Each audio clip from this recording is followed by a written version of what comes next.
Polemik dagang agama. Pernahkah kita memandang sebuah panggung keagamaan lalu bertanya, apakah semua gemerlap itu benar-benar untuk dakwah atau semata demi memupuk ambisi duniawi? Tatkala ustadz, kiai, atau tokoh agama tampil bak selebritas memperjualbelikan simbol-simbol suci, kita dihadapkan pada polemik besar yang mengusik nurani. Dagang agama, istilah ini bukan sekedar ejekan, melainkan realitas di mana nilai-nilai Islam disulap menjadi komoditas pasar. Ironisnya, praktik ini tumbuh subur bak gulma di ladang yang seharusnya menumbuhkan padi kebajikan. Jika dibiarkan, ia menggerus kepercayaan umat, memicu kebencian masyarakat, dan bahkan mendorong sebagian orang menjadi ateis atau agnostik. Lalu sebagian orang tampil bak pahlawan karena mengidentifikasi permasalahan ini dan berupaya mengangkatnya ke permukaan tanpa mengetahui fenomena ini telah dibuatkan. Program ini hadir untuk menelaah akar fenomena tersebut, mulai dari tinjauan hadis Nabi hingga contoh nyata yang bertebaran di era digital, dengan harapan kita dapat merumuskan solusi yang tepat dan mengembalikan kewibawaan. واعتصموا بحبل الله جميعا ولا تفرقوا. Kecintaan terhadap dunia di akhir zaman. Sebelum masuk ke pembahasan inti, kita perlu menyamakan persepsi tentang apa yang dimaksud dengan dagang agama. Secara sederhana, dagang agama adalah upaya memanfaatkan ajaran, simbol, atau kegiatan keagamaan untuk keuntungan duniawi. Seringkali bersifat material. Dalam literatur Islam, perbuatan ini sering dikaitkan dengan istilah mencari dunia dengan amal akhirat, yang dikategorikan sebagai salah satu bentuk penipuan dan pengkhianatan terhadap ajaran agama. Berikut ini hadis-hadis yang mengerikan untuk didengar bagi kami para penuntut ilmu, namun harus kita hadapi di penghujung zaman. Yang pertama, dari Anas bin Malik radhiyallahu anhu, ia berkata, Rasulullah sallallahu alaihi wasallam bersabda, akan ada di akhir zaman para ahli ibadah yang jahil dan para ulama yang fasik. Hadis ini diriwayatkan Imam Ibnu Hibban dan Al-Hakim. Lalu yang kedua, dari Hudzaifah, ia berkata, aku telah mendengar Rasulullah sallallahu alaihi wasallam bersabda, janganlah kalian mempelajari ilmu untuk kalian jadikan kebanggaan di hadapan para ulama, menarik pandangan manusia untuk tertuju kepada dirinya. Siapa yang melakukan hal tersebut, ia akan berada di neraka. Hadis ini dikeluarkan Imam Ibnu Majah. Lalu yang ketiga, dari Abu Dzar, ia berkata, Rasulullah sallallahu alaihi wasallam bersabda, ada satu yang lebih aku takutkan atas kalian selain Dajjal. Apa itu wahai Rasulullah? Para ulama yang menyesatkan. Hadis ini dikeluarkan oleh Imam Ahmad.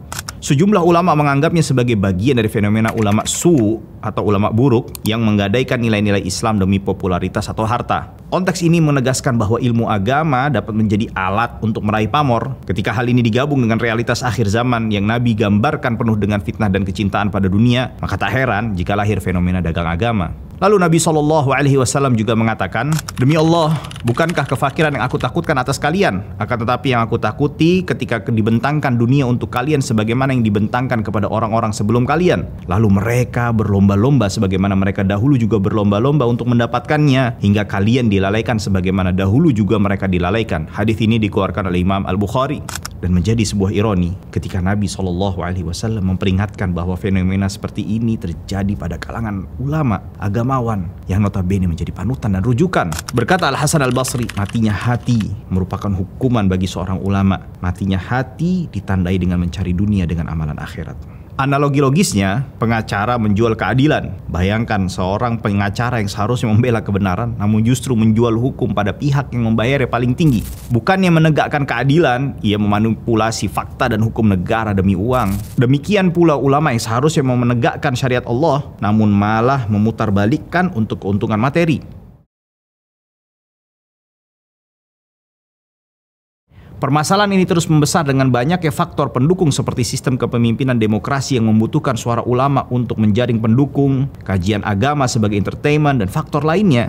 Demokrasi dan keterlibatan ulama dalam sistem demokrasi modern. Peran ulama menjadi penting. Politisi memerlukan dukungan ulama untuk meraih suara pemilih muslim. Di sisi lain, sebagian ulama melihat ini sebagai kesempatan untuk memperoleh posisi strategis atau imbalan tertentu. Terjadilah pertukaran kepentingan. Ulama memberikan label keagamaan, politisi memberikan kompensasi duniawi. Akhirnya para ulama digoda, didekati, dipengaruhi keimanannya dengan ujian yang begitu hebat. Efektivitas dagangan agama ini terhadap perolehan suara akan terus menjadi bola bola salju yang membesar dan sulit untuk dihentikan, hingga kewibawaan agama hancur, terhina, dan terbeli oleh kondisi sosial. Bayangkan ketika seseorang bisa mengatakan, "Oh, ulama bisa diajak bicara, kasihkan sekian dan sekian, kita sumbangkan dana besar ke pondoknya." Lalu minta ulama itu bicara tentang isu ini dan itu. Lalu harga diri ulama menjadi begitu menyedihkan, menjadi bulan-bulanan dan bahan tertawaan. Tentu ini tidak hanya pada level tertinggi, tapi pada level pengajian pun seakan dibuat tak berdaya dengan keinginan tuan rumah pemilik acara. Ulama sebagai hiburan. Era televisi menciptakan panggung baru bagi dakwah. Acara religi seringkali dikemas seperti program entertainment. Ada sponsor iklan, bintang tamu, gimmick panggung, dan lain-lain. Tentu tidak ada yang salah dengan memaksimalkan wadah dakwah yang memungkinkan cakupan yang lebih luas. Namun faktanya, bukan sang ulama lah yang menentukan dakwah seperti apa yang hendak ditampilkan. Pemilik program akan mencari penceramah yang dapat menjadikan program semakin menarik dan menjual walaupun harus mengorbankan substansi dan syariat. Kegiatan diiringi dengan gelak tawa dan label agama. Kembali, pada dosis yang berlebihan menghancurkan kewibawaan dan kualitas dakwah yang dilihat masyarakat kebanyakan. Bola salju kembali bergulir, di mana setiap program berusaha bertahan mengudara dengan berlomba semakin lucu. Setiap acara tablik akbar berusaha mendatangkan semakin banyak orang dengan penceramah yang paling lucu.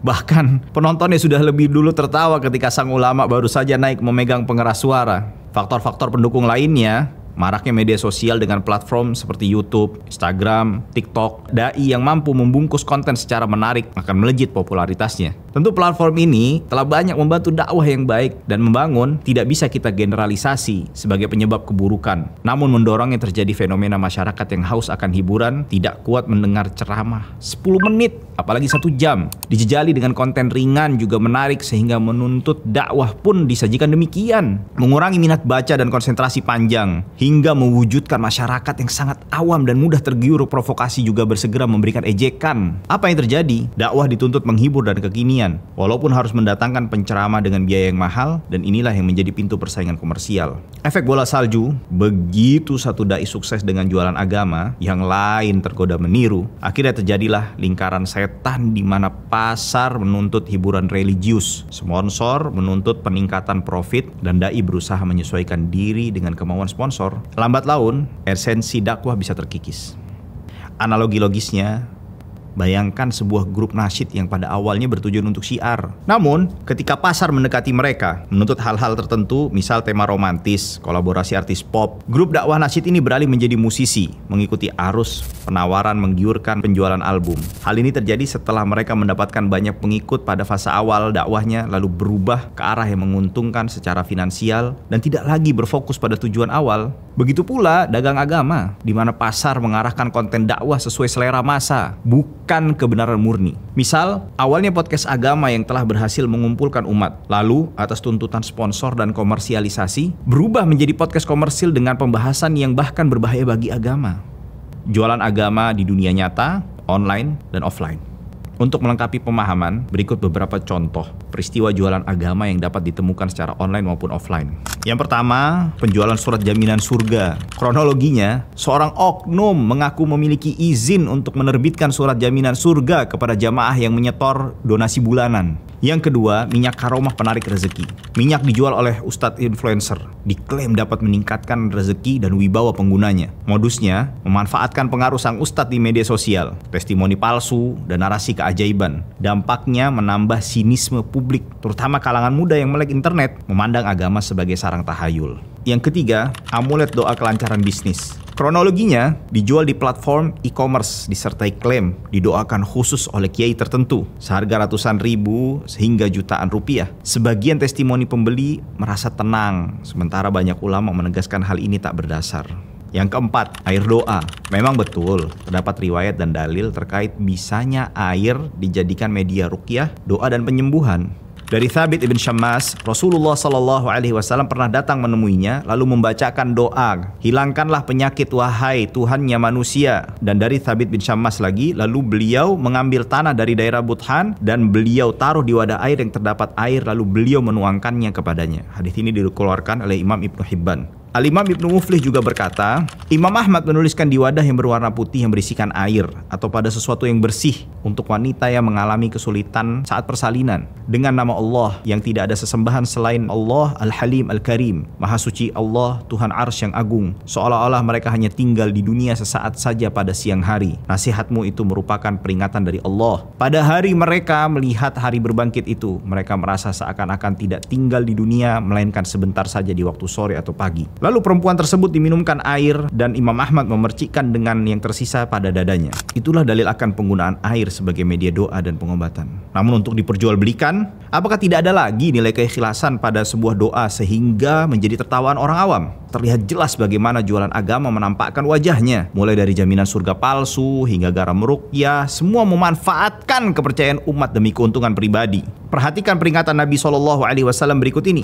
Badiru bil a'mali fitanan ka qita'il lailil muzlim. Yusbihu ar-rajulu mu'minan wa yumsi kafiran. Atau yumsi mu'minan wa yusbihu kafiran. Yabi'u dinahu bi'aradin minad dunya. Bersegeralah melakukan amal soleh sebelum datang fitnah musibah seperti potongan malam yang gelap. Yaitu seseorang pada waktu pagi dalam keadaan beriman dan di sore hari dalam keadaan kafir. Ada pula yang sore hari dalam keadaan beriman dan di pagi hari dalam keadaan kafir. Ia menjual agamanya karena sedikit dari keuntungan dunia. Ateisme, agnostik, dan non-muslim. Apa korelasinya antara dagang agama dan keimanan? Orang awam yang belum sempat mempelajari Islam secara mendalam akan menangkap fenomena ini sebagai tujuan agama itu didirikan, yakni sebagai bahan komersil yang dapat menghasilkan keuntungan. Tentu kita tidak bisa melakukan generalisasi bahwa hal ini dilakukan oleh semua tokoh agama. Faktanya juga sangat banyak ulama yang menjaga diri dari hal-hal yang demikian. Tapi, orang awam yang tidak memiliki kesabaran yang cukup untuk memperluas dan memperdalam wawasan akan bersegera menyimpulkan agama ini buruk, tidak hanya pada agama Islam. Para pemuka agama mempertontonkan konsumerisme dan kekayaan. Wajar mereka secara kasat mata menilai dan terdorong untuk meninggalkan, lalu mereka memilih ateisme dan agnostik sebagai pelarian. Yang pertama, konsumerisme dan flexing tokoh agama. Saat tokoh agama memamerkan mobil mewah, jam tangan puluhan juta, atau rumah bak istana, muncul ketimpangan antara ajaran Islam yang mengutamakan kesederhanaan dengan kenyataan di lapangan. Publik yang melihat hal ini merasa kecewa, bertanya-tanya apakah agama hanya topeng untuk menutup hasrat duniawi. Seperti mempertontonkan kenorakan yang baru pertama kali mengagumi objek-objek keduniaan. Hasilnya, ekspresi ketawaduan juga kesuhudan hilang dari bagian keimanan. Dampak terparahnya, anak-anak bercita-cita menjadi ulama agar bisa seperti apa yang dipertontonkan. Maka jadilah kita sebagaimana fenomena yang ada sekarang. Yang kedua, kontribusi terhadap ateisme atau agnostik. Sebagian individu yang tadinya tertarik pada Islam justru mundur ketika menyaksikan perilaku hedon pemuka agama. Mereka merasa agama tak ubahnya panggung sandiwara. Akhirnya mereka memilih menjadi ateis atau agnostik karena menganggap moralitas religius hanya slogan. Yang ketiga, senjata bagi non-muslim. Kelompok non-muslim yang ingin merendahkan Islam menemukan amunisi mudah. Mereka menuding, lihat tokoh Islam pun cinta dunia, menjual surga dengan harga sekian. Narasi ini tersebar cepat di media sosial, memperkuat stereotip negatif tentang Islam. Bangsa-bangsa di dunia akan memperebutkan kalian, yakni umat Islam, seperti memperebutkan makanan yang berada di mangkuk. Seorang laki-laki berkata, apakah kami, umat Islam pada waktu itu berjumlah sedikit? Beliau Nabi Muhammad SAW menjawab, bahkan jumlah kalian pada waktu itu sangat banyak. Tapi seperti buih di genangan air. Sungguh Allah akan mencabut rasa takut para musuh kepada kalian dan menanamkan alwahan ke dalam hati kalian. Seseorang lalu bertanya, wahai Rasulullah, apa itu alwahan? Beliau SAW menjawab, cinta dunia dan takut mati. Analogi logisnya dokter yang merokok. Bayangkan seorang dokter gigi yang setiap hari mengedukasi pasien untuk tidak merokok, mengingatkan bahayanya mencintai rokok, pentingnya menjaga kebersihan mulut dan paru-paru. Namun dirinya sendiri merokok berat. Pasien akan meragukan kredibilitas sang dokter. Demikian pula umat yang melihat ulama gemar pamer kekayaan, mereka pun akan mempertanyakan kejujuran sang ulama tersebut. Kecaman bagi mereka yang memakan harta manusia dengan batil sambil mengatasnamakan agama. Allah Subhanahu wa taala berfirman di dalam surat At-Taubah ayat 34 sampai 35.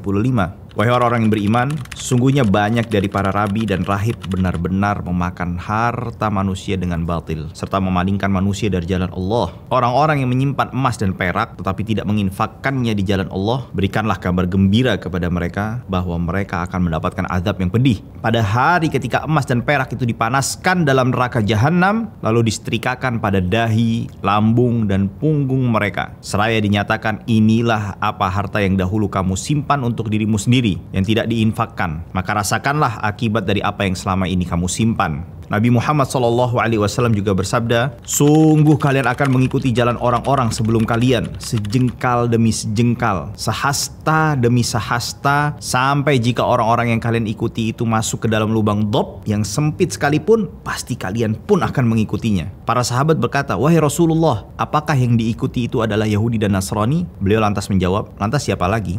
Al-Imam Ibnu Katsir juga berkata, kesimpulannya, ayat tersebut berisi peringatan agar tidak menyerupai tindak tanduk dan ucapannya mereka ahlul kitab. Karena itu, Allah Subhanahu wa taala berfirman, benar-benar memakan harta manusia dengan batil, dengan mereka memakan harta manusia dengan dalih agama, kedudukan, dan kepemimpinan mereka atas manusia.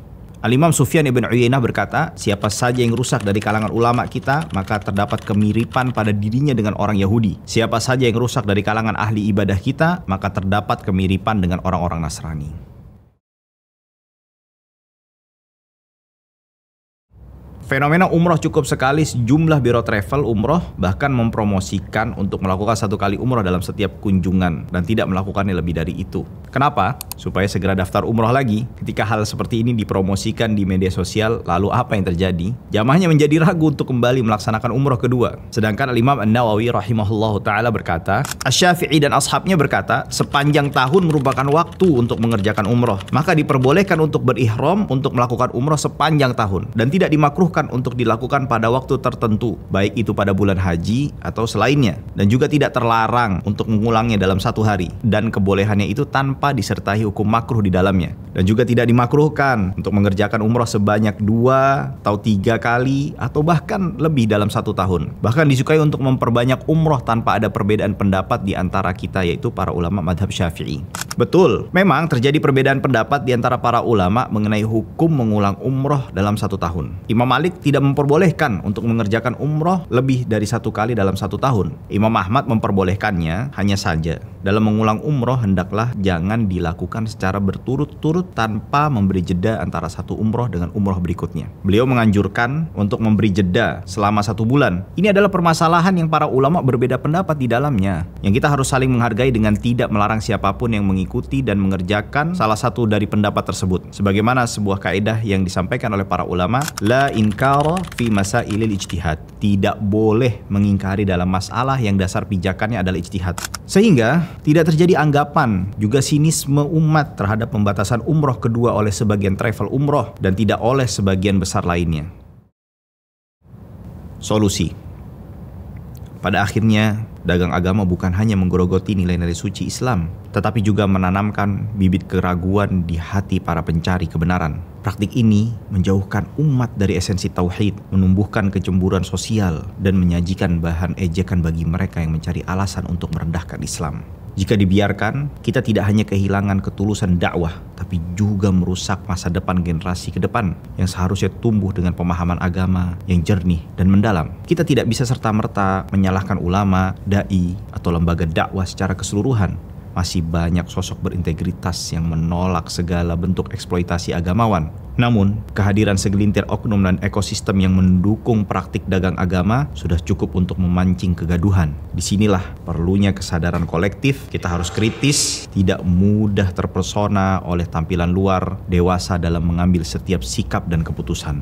Lalu bagaimana solusinya? Berhentilah menyalahkan, berhentilah mengeluh, berjuanglah menjadi bagian dari solusi, bukan menjadi bagian dari permasalahan. Apa yang kita lihat bukanlah hal yang belum Nabi peringatkan. Tidak perlu merasa hebat karena telah berhasil mengidentifikasi, mengeritik para pelakunya hingga berujung turut merendahkan Islam. Betapa banyak orang yang memilih berkomentar tanpa berusaha menjadi sosok yang menampilkan kejernihan Islam, sehingga agama dinilai dari perspektif perilaku pemeluknya, bukan dari kemurnian ajaran. Solusi ini harus kita sadari dan kita mulai. Ia akan membentuk bola salju yang dari berawal dari dampak kecil hingga semakin besar.